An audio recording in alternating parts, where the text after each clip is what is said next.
રામમાડી રામ મારું નામ દીપિકા છે। હું અમદાવાદ સીટીએમથી આવું છું। તમે આટલી ભરી સભામાં તમે અહીંયા આવ્યા અને ખબર નહીં કે આમ ગયા અંદર તમારા સ્વરૂપે એક કુંવાસી આવી મારી જોડે શણગાર કરેલી।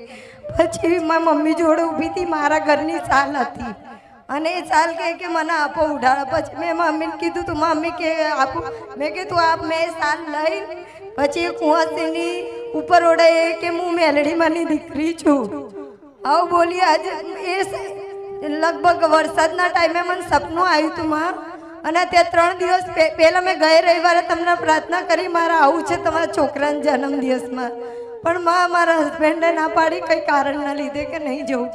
પણ આ રવિવારે પ્રાર્થના કરી કે મારે ચૂંદડીની સાલ લઈને આવું છે, અને મેં કીધું કે તમારી જોડે રૂબરૂ વાત થાય માં, અને હું અહીંયા કીધું શું કે પૂર્ચ પરત થાય ત્યાં મેં સાલ અને ચૂંદડી ઓઢાઈ માં, અને હું રોતી રોતી હું બોલી કે ભલે ત્યાં મેં આપી પણ તમારી જોડે રૂબરૂ વાત થઈને માં તમે પૂરી કરી કે મારા જવાના પહેલા રામમાડી રામ।